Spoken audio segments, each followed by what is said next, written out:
So thank you all for coming. I'm very pleased to introduce Janet Werker, who is one of our recipients for the APS William James Research Award. And my honor is to introduce Janet to you today, and actually to present her with her fancy award, so you should admire it while it's sitting there. Janet received her PhD from the University of British Columbia. She was an undergrad at Harvard, but from the time she got her PhD, except a short stint at Dalhousie, she's been at the University of British Columbia for a very long time. She is the, I'm looking for the name of it, the University Killam Professor, which is a very large honor for her too. And she is multiply honored. We all think the APS William James Award is the best. But she has received many, many prizes and honors for her research. She's a fellow of everywhere. The American Academy for Arts and Sciences, the AAAS, the APS, and many, many other organizations. She has received the Pickering Award for Outstanding Contributions to Developmental Psychology in Canada, the Gold Medal Impact Award, the Anne Brown Prize in Developmental Psychology, and many, many others, all extremely well-deserved. And especially, I want to say, not just naming awards and honors, but Janet has done truly landmark research for a very long time and very important findings in infancy. She's quite remarkable. Many people in our field, of course, work on one thing, and they keep working on one thing, and they do, we all hope, we all do important contributions to our field. But Janet is amazing for the many landmark findings that she's had throughout her career, one after another, so many, and I know them all, with trying to decide even what to mention in her introduction. One of her early pieces of work that is really well known is Werker and Tease, where she found that young infants in the first 6 months of life can discriminate sound contrasts not only that are used in their own native languages that they're surrounded with, but also languages that they're not. That is, they come equipped to discriminate the sound contrasts that will be used in any language. And then she found, and this has been a very surprising and influential direction for understanding perceptual development, that they then narrow. So between 6 and 10 months, they begin to lose their ability to discriminate sound contrasts that they are not exposed to, and by the time you test 10-month-olds, they can't do the ones that are not in their native language anymore. And at some point, we all lose that ability forever, which is why we aren't so great at learning second languages. And so that finding has not only been true throughout perceptual development, but many people have found it true in other fields, that babies start out with a broad array of discriminations and categories and then lose the ones that they're not exposed to. That's had a tremendous impact on our understanding of development. She also has worked on the way in which the statistics of the kind of sounds that you're exposed to develop the phonetic categories that children retain. She's worked on word learning and has shown, for example, that babies temporarily lose some of their fancy discrimination abilities of the sound stream when they start to learn words, and then get them back as the words become more familiar. She showed that newborns can discriminate what are called function words and content words on the basis of their acoustics, a very important set of category distinctions that leads to the ability to learn the structure, the syntax of language. She's been doing work on NIRS that provides us with some imaging in newborns. And she's also done some quite remarkable work with Takao Hensch.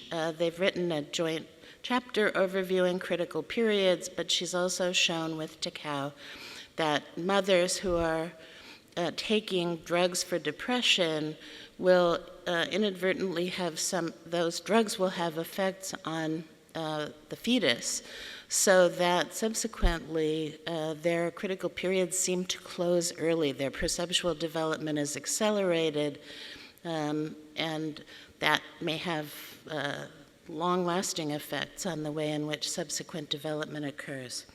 So this is only a few of the things that Janet has brought to our attention and found in early perceptual development. Each of the findings I've mentioned is rich and a program of research in itself and quite remarkable.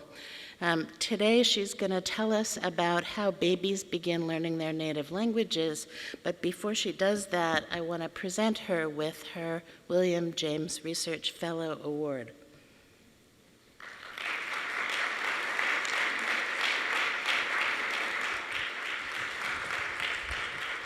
Thank you, Elissa.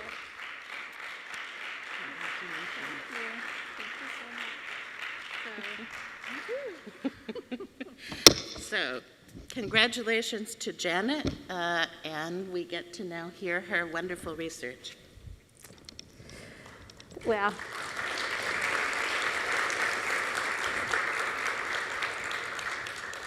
thank you, Elissa. There's no bigger honor than to be introduced by somebody who you not only like so much, but also respect so much and have learned so much from across your career. So it means a lot to me to have had an introduction from you. You also gave a lot of my talk, so you did a really good job. I also want to thank the APS for this award. It's not something I ever expected or imagined, and I think it's just a really big honor, particularly having spent my whole career at a Canadian, in Canada, to be recognized in this way by the APS. So thank you so much. Okay, see if I can get this right. Language is, as has been brought up in many talks throughout this conference already, one of our unique human capabilities. A lot of other animals have even quite sophisticated communication systems, but no other animal has a communication system that is close at all to the complexity of human language. Human languages, we have patterning at the level of sound and at multiple levels up to meaning that interact in complex ways to allow us to produce the complex sentences that we produce and to understand one another. We also have the capacity not just to communicate about danger or food or something in our immediate environment, but to talk about the past, to imagine the future, etc. So this is a remarkable capacity. When you think about the acquisition of language, most of you probably think about the experiences you've had with your own children, grandchildren, nieces, nephews, etc. And so what you focus on, unless you're a researcher or in this field who has the kind of interests I have, are the production capabilities. And you would have heard that little baby doing reduplicated babbling by 8 months or so ba, ba, ba, ba, ba. Producing their first words by 10 to 12 months, if not earlier, combining words, dada, car, by 18 months or so. These are all averages. There's a lot of variability in early language acquisition. And producing complex clauses and sentences by 2 to 3 years. So it unfolds quite rapidly given the complexity of what human language is. And this unfolds without, specific tutelage or teaching or anything like that. Comprehension begins much earlier. So we now know that babies are responding to their own names by 4.5 months. So needless to say, I was a little concerned when my youngest grandchild didn't receive a name till she was a month old. They respond to common words. They'll look at the appropriate picture when they hear some common words we now know as early as 6 months of age. And the steps in bilingual acquisition, babies who are growing up with 2 languages, are quite similar. So what I'm going to argue throughout this talk is that perception provides the point of entry into the native language. Well, you don't have to argue it. It's the first kind of information that babies get about their native language. And it progressively builds on the organization that's already in place. So we not only have an evolutionary capacity for acquiring human language, we also start experiencing it quite early. So the auditory signal is something that the fetus does have exposure to, and their mother's speech, of course, and the rhythmical properties of that. So the development of native speech perception begins not at birth, but even earlier. And so in an intricate dance between nature, our evolved capacities, and experience. So in this talk, I'm going to begin by just describing some facts about perceptual development, the initial sensitivities babies have for language, phonetic discrimination, that's speech sound discrimination that Elissa mentioned, and perceptual attunement, as she also mentioned, attuning to the properties of the native language. Then I'm going to go through some of the work we've done in trying to understand how these initial sensitivities come to be and how attunement takes place, and look at this from a number of different perspectives. And in all cases, relating this to milestones in language acquisition, with a particular focus in this talk on word learning. We're going to look at babies from birth, actually a little bit of work on babies in utero as well, to about 2 years old. And I'll touch on some of the work we've done with babies growing up bilingual and those born premature. And where did I put my water bottle? Hang on a second.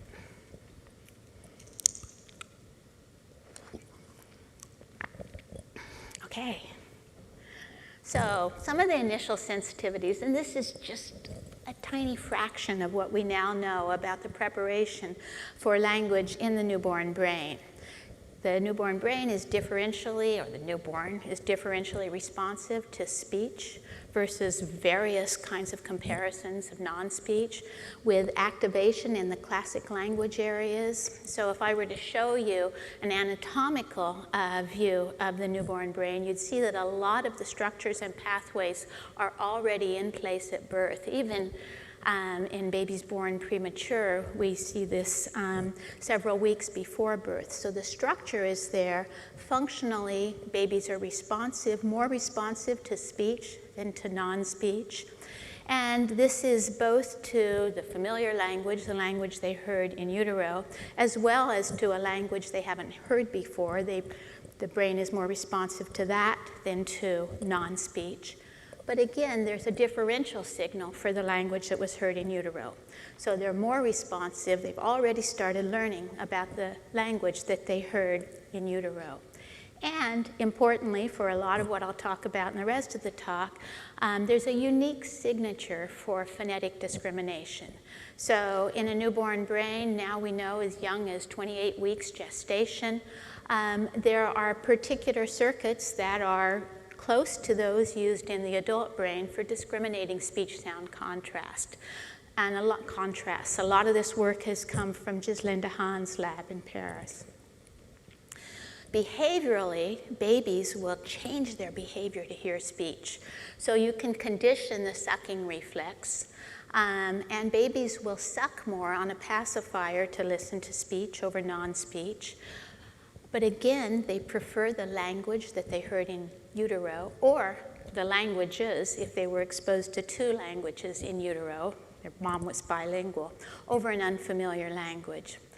And in terms of phonetic discrimination, we've known since the classic work of Peter Imus, Peter Jusic, et cetera, from 1971, that young infants discriminate speech sounds in a categorical-like fashion.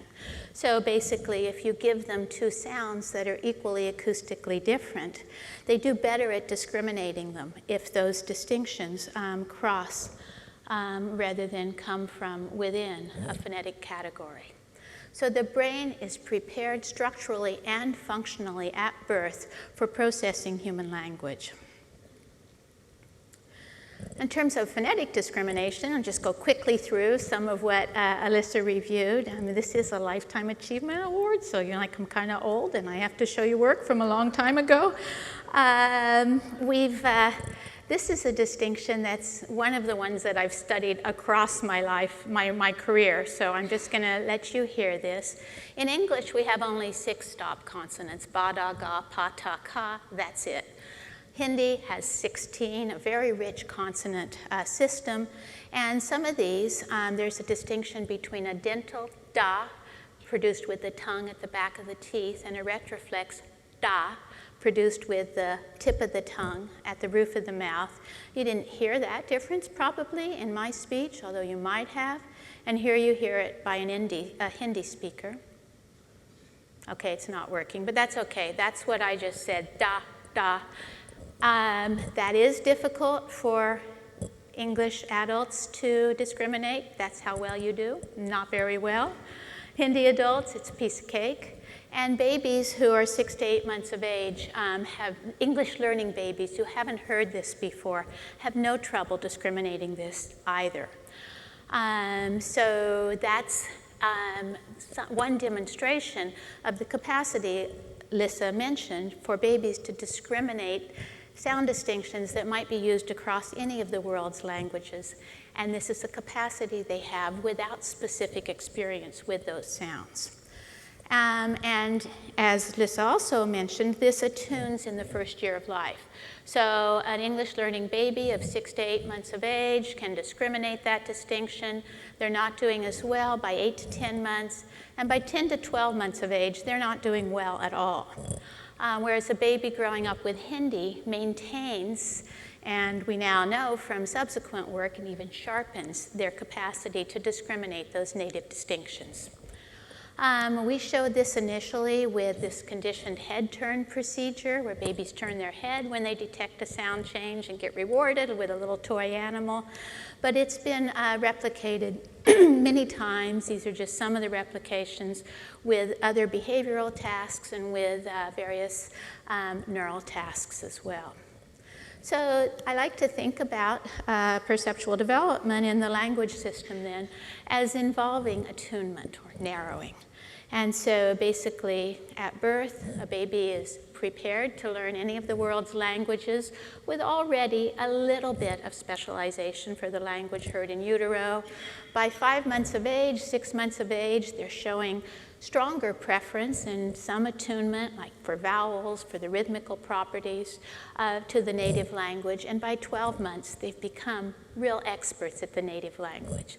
So it's not that they have completely closed by this period their capacity to learn the properties of another language, but it's closing. And it will close completely for some particularly difficult distinctions thereafter. Now, this kind of perceptual attunement in infancy has consequences for later language acquisition.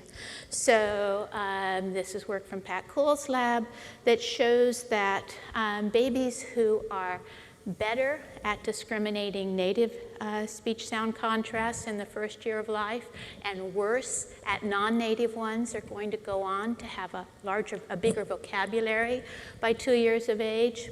And in a long series of studies that kind of culminated in this one, we've shown that this is because after they go through this décollage, they come back and use their phonological categories to guide word learning. So what they've learned about the use of speech in the native language is something that they can use to guide word learning. So what you see in this particular slide is this is a distinction, a vowel length distinction that's used to distinguish meaning in Dutch, but not in English. So tam and tam would mean something different in Dutch, but not in English. And by 18 to 20 months, a baby who's growing up in the Netherlands can use that distinction to attach a different meaning to each of these objects to map these words to two different objects and detect that, whoa, that was misnamed in the switch, in the testing phase of the study, whereas a baby growing up in English, Canadian English in this case, can no longer can't use that to guide word learning. So the phonological categories established in the first year, year and a half of age, eventually guide word learning. So that's why you see that kind of correlation. So that's just saying that perceptual development has an impact on later language acquisition. Okay, let's turn now to critical periods. So a lot of the work that I've done, as Elissa mentioned, and influenced by you, I might point out, has asked whether there are critical or sensitive periods in perceptual development where the brain might be open to experience. And I've done a lot of work of this work, as Elissa mentioned, with Takao Hinch, who's a neuroscientist at Harvard, and that's just a picture of us at a conference in Sicily a couple of summers ago. But this work is very collaborative and builds on some really elegant work that he's done. So basically, why do I talk about critical periods? We used to talk about those in developmental psychology, then we stopped talking about them, and everybody said, oh no, they're just sensitive periods because you can change the timing of change, and sometimes you can reopen them, and there's plasticity throughout the lifespan. Yeah, but that's not that helpful. And what Takao's work has done has provided a mechanistic model of what a critical period is and how and when you might be able to, and under what circumstances, change the timing. That's helpful. So basically, the notion of a critical period is a window. Whoops, sorry. We're going the wrong way now. Which one goes back? Not that one. That one. Okay. Is a window in development when whatever system you're studying, there are multiple critical periods in language acquisition, a window in development when a particular system is most open to experience. Now, what we've learned is that the brain wants to learn all the time. So it's trying to learn. It's plastic. It wants to be plastic. But there are active, that takes a lot of energy consumption. There are active processes that dampen that plasticity. So there are molecular brakes that are thrown down or put down prior to the opening of plasticity. And the lifting of these is maturationally determined.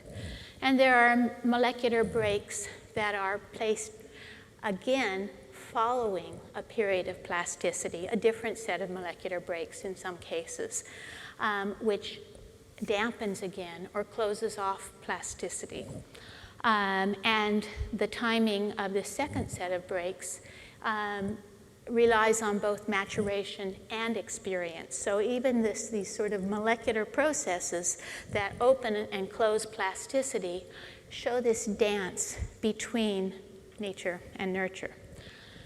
And so what Takao has shown in his work is that the opening and closing of plasticity is gated by the relative proportion of inhibition to excitation. And in the sensory systems, it's in a particular set of interneurons, parvalbumin cells. But by knowing this and knowing the pathways and the molecules that get into these pathways to gate plasticity, he's shown in a number of beautiful studies, as have other people now, using this model with mice and rats and other animals, that you can, and with humans as well, that you can change the timing of plasticity by pharmacological manipulations, by using knockout mice, by really engaging experience, et cetera. So together, we've when in some cases, some of the work I've done separately, we've tried to understand whether the periods of sensitivity and speech perception development are critical period-like. So first of all, in work that I did in collaboration with Marcela Pina and Ghislaine Dehaene, we showed that sensitivity to experience is gated by maturation. So we looked at babies who were born up to 3 months premature. And so what that means is they had earlier exposure to broadcast speech, which has a lot more information about consonants than the speech you hear in utero. And we asked whether this earlier experience would accelerate the timing of change, the loss of discrimination of the non-native Hindi distinction that I introduced you to. And basically what we found is that it didn't.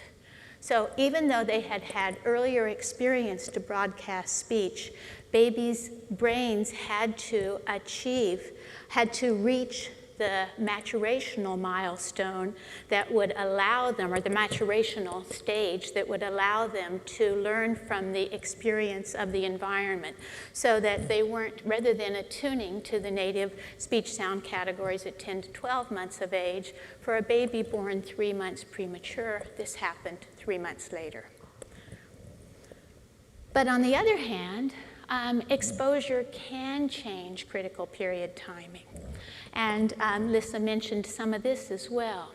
So as she mentioned, babies who are exposed to, so depression is a physiological consequence of pregnancy for a lot of us. And so it's, you know, it's something that we as a society have to try to understand. And one approach to depression is to take serotonin reuptake inhibitors. Now these get into the same circuits, those parvalbumin cells, through a secondary pathway that I showed to you. And moms who take antidepressants during their pregnancies, the timing of the change in speech perception development is accelerated. So basically, they stop discriminating non-native distinctions at an earlier age. And in fact, even in utero, we tested them at 36 weeks gestation in utero using, this is with Tim Oberlander as well, using fetal heart rate as a measure of discrimination.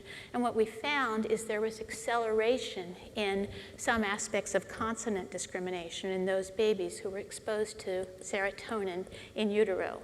Now, is this a good thing, acceleration? As Lynn pointed out in his talk yesterday, acceleration in development is often not a good thing because many systems have to develop together. So if a baby, for example, is closing off their discrimination sensitivities prior to enough experience with the native language, they might not have those phonological categories in place that optimally guide word learning. We've been trying to follow these babies up for years, and finally, now that they're turning 10 years old, we have the funding in place, and we're looking at their phonological categories at age 10 to see if this has a lasting consequence, this acceleration in timing. But not taking serotonin reuptake inhibitors is not necessarily the answer either, because moms who are depressed during pregnancy and choose to not have a pharmacological manipulation, there's also an impact on development. And in this case, timing is later.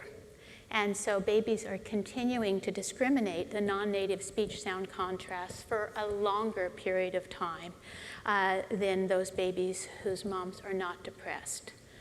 Now, again, we think delay, that's not a good thing. It might be okay. Because if, again, the whole system is developing more slowly, we know that the speech from depressed moms is not as engaging and there's not as much joint attention, et cetera. So it may be that the system is developing in a way that allows the input that the baby is receiving to work. We don't know. we have these babies in our sample now at 10 years of age as well. So hopefully we'll learn. So the system may be protective, it may not. I mentioned that. Okay, let's look at the mechanisms of attunement. If you think about a baby growing up in a Hindi environment versus a baby growing up in an English environment, there are, and again, let's use this retroflex dental distinction, there are at least two differences in the way that they're experiencing speech. So on the one hand, a baby growing up with Hindi is hearing those two different words in different contexts, so linked to two different objects. So it turns out that the dental dal means lentils. You guys all know that. You order dal, but you say it with your English D, which is in between these two. Whereas da with a retroflex D means branch in Hindi, not in a lot of other South Asian languages, but it does in Hindi. So a baby growing up in Hindi hears these sounds in two different contexts, but they also hear a different statistical distribution of these sounds. So sometimes the dental, in English, babies hear primarily this alveolar da. We put our tongue on the alveolar ridge when we produce it. But sometimes it moves forward. If we say with dogs, our tongue is at the back of our teeth. And if we say our dog, our tongue is pulled back a bit. But the modal D that English babies hear is centered around a single category. Whereas for a baby growing up in Hindi, there are two different distributions. So they hear a center around a frontal D and a center around a retroflex D. And as Elissa mentioned, we've tested whether babies are sensitive to both of these properties, but let's start with the statistical properties. So in work that Jessica May brought to my lab, having come from Luann Gherkin's lab, we asked whether babies are sensitive to statistical distributions. So basically what we did, first of all with another distinction, and then also with this retroflex dental distinction, is we created a continuum of sounds that go, let's say, from dental to retroflex, lots of different steps along the way, and then we created a set of these that we familiarized babies to, such that there were more instances of either the two modes to make it like Hindi exposure, or a single mode to make it like English exposure. But of course, we didn't present them in order. They were all randomly presented, and so they hear da, da, da, da, da, etc. And then we tested them on their discrimination. And what we found is that babies who had been in the bimodal familiarization condition were better able at discriminating the endpoints following distributional learning than were those babies who had been in the unimodal condition. This seems to be sensitive period-like, so distributional learning is quite effective at 6 to 8 months. It's less so at 10 to 12 months. By 14 months or so, work from Kager's lab as well as from our lab indicates, and Jessica May's subsequent work, that it's really, really hard to change categories with distributional learning after that age. You get a little bit of a change in adults, but they stay below chance performance. We've also tested whether the mapping of these two different sounds to two different objects facilitates discrimination. And what we find is by the time babies are 9 to 10 months of age, and this is work that Henny Jung brought to my lab, you'll see his picture later, that distributional learning isn't working, this is still working. So if babies hear a dental da regularly with one object and a retroflex da regularly with another object, they're better able to discriminate at this point in time when sensitivity is otherwise declining than they are if they hear this the same number of times and see the objects the same number of times, but without the consistent pairing. And in subsequent work that Henny did in the lab, he looked at tone distinctions. Now, so tone distinctions, like used in Chinese, are something that we hear all the time, even growing up in English. But they're not used to contrast the meaning of two different words. They have more to do with what we call indexical properties, so maybe emphasis in speech. So babies they hear those, but they have to learn not to use them for word meaning, lexical contrast. And what Henny found is that when you test them on something like tones, and he also did this on stress with Thierry Nazi, is that this simple pairing isn't enough. Babies need to know that this is about word learning.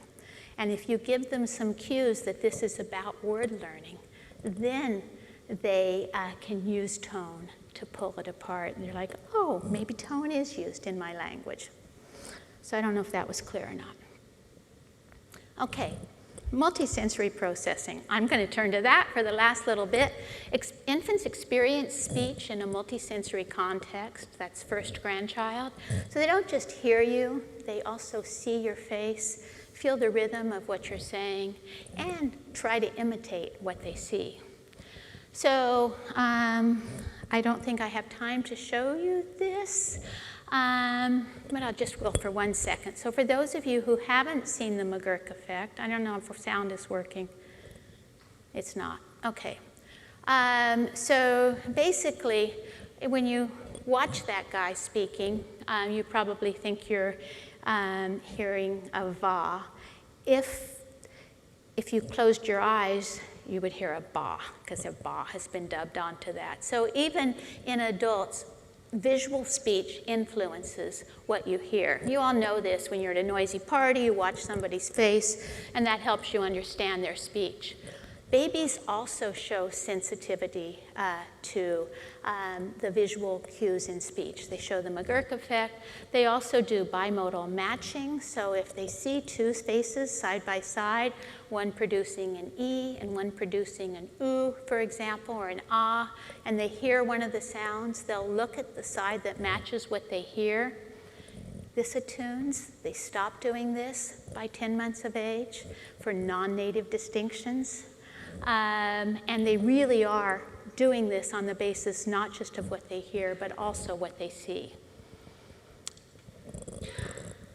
Babies are also sensitive to the visual information alone in talking speech. So we asked in this work whether babies could discriminate one language from another just by watching silent talking faces. So you've ever been in a place where you just can't find an English speaker and you're helplessly lost? If you look around and watch them, even if it's noisy, cacophonous railroad station, like I once experienced in Tokyo, if you look around at the faces, you'll be able to tell who's speaking English a little bit. Not very well, but a little bit. So the way that we tested this is we showed babies videos of bilingual speakers speaking just one at a time, speaking either English or French, but with the sound turned off. So which side do you think the French is on? How many of you think it's on your right?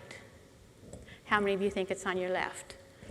Yeah, that's about how well English speakers do. You get about 65% correct. Not great, but a little bit better than chance. Babies are really good at this. It was the right, by the way, I think. Is that right? Yeah. Babies are really good at this at 4 months and at 6 months. By 8 months, they're not good at this anymore, unless they're growing up bilingual with French and English, or even just bilingual in general. So this visual-only attunement to the properties of the native language is also changed by depression and SRI. So again, exposure to SRIs in utero accelerates the timing of change, and depression without pharmacological treatment delays the timing of change. So we think this might be critical period-like as well. And visual information is used even by infants. So this is some work we recently did, which basically, if babies hear, if they see two different objects, as you can see there, that are each labeled, but don't actually see the face during the training procedure. So this is labeled Kaj, this is labeled Rouge, and then are tested on that. They recognize the match, they learn the word when tested in the same modality. So they hear Kaj, they'll look to the correct side in the test phase.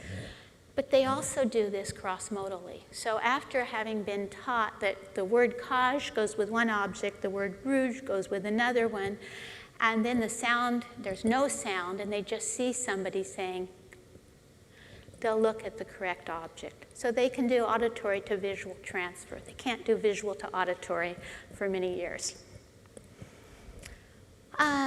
So as I mentioned, babies see your talking face, and they also attempt to imitate the movements that they see. So we've been asking, is speech perception development a two-legged stool, auditory visual, or is it a three-legged stool? Are they using their own motor movements to drive speech perception development as well? So very quickly, the common view of multisensory integration is that these develop independently and come together later in development. Why do I have oral motor down here way before birth when we know babbling, canonical babbling, isn't until about 10 months? Because babies are actually making tongue movements in utero before the auditory system is developing, and they need to do this so that they, by the time they're born, that they can swallow and vocalize without suffocating. So tongue movements and oral motor movements are one of the first, and the feedback, the tactile and somatic, all the feedback from that is one of the earliest experiences babies have perceptually. So the common view is these develop independently, come together through learning, through synchrony, whatever, later in development. An alternative account is one that would have been proposed by Schneerle decades ago, or Gottlieb, or Turkowitz, that they develop sequentially, with the first developing system, in this case the tongue movements, laying down a template that the next developing system, in this case audition, can build on, and then the one that becomes available at birth, vision, can build on as well. And we've been testing this. First of all, you know that there's articulatory influences on speech perception in adults. Henny Jung brought to my lab the question of whether there are also articulatory influences on speech perception in babies. So he did this with bimodal matching. So babies see oo and e, and they hear one or the other, they match. If you put something in their mouth that either stretches their lips into an E configuration or purses them into an oo configuration, you disrupt this matching. So they can do it when it doesn't match with their hearing, but if it matches, you disrupt this ability. So then Alison Bruderer came along and said, well, is this only for visually mediated speech? They've been seeing what they're hearing, and by 6 months, babies are 4 months, the age that Henny tested them, they're probably already producing vowels, but they're not producing consonants yet in babbling, well-formed ones. And so she decided to test them on non-native, this retroflex dental distinction. That's the tongue placement for producing this. And so using the method that Henny had introduced to the lab, she either had mom place a flat teether in the baby's mouth over the tongue that prevented tongue movements, so that they wouldn't be able to. They can't produce this yet, but are they trying to imitate? or a gummy teether that sat on their gums but didn't interfere with tongue movements, and tested their discrimination. That was just ultrasound confirmation that the teether either does or does not interfere with the tongue movement. And basically what she found is that without a teether, babies can discriminate this dental retroflex distinction, da-da. With the gummy teether, these are babies who are 6 months old, they can discriminate this distinction. So yeah, they're universal listeners. But if you put this flat teether in their mouth that prevents tongue movement, discrimination is disrupted. Now, this was a little bit of a surprising finding. So the kind of finding that requires pre-registered replication. So Sherry Choi has done that in my lab now. We pre-registered this with Psychonomic Bulletin and Review, and we replicated the original finding with the flat teether disrupting discrimination. And we also showed that the gummy teether that sits on the lips, which sits on the gums, that doesn't interfere with tongue tip movement, but does interfere with lip closure, so for like a bilabial ba, that it disrupts discrimination of the ba-da. So there's specificity in the relation between the articulatory movement that is disrupted, the one that's related to the speech sound that babies will be hearing. So what we think this shows is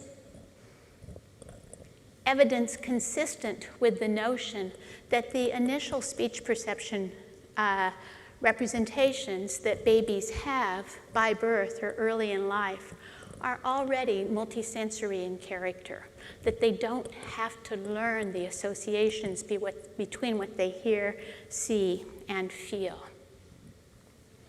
Okay, I just want to end, let me, a little drink.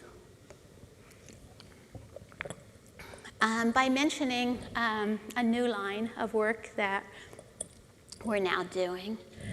Babies experience speech, yes, in interaction, but they also experience speech in a broader culture and context.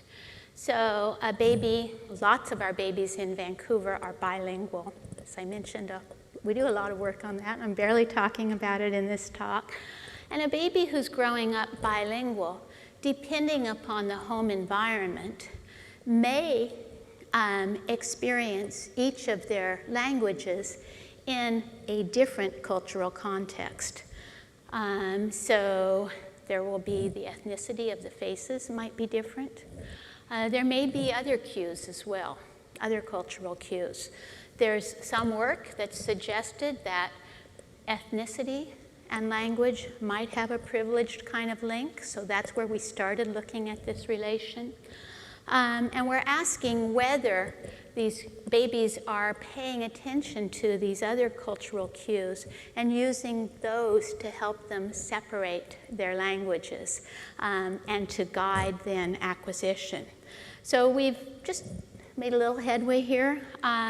First of all, in a paper that's either out or just coming out or online in developmental psychobiology, Lily May in my lab showed that by 11 months, Vancouver babies, where we have a very large Southeast Asian population, lots of Chinese speakers, by this age, others have shown that babies pair familiar with familiar and unfamiliar with unfamiliar.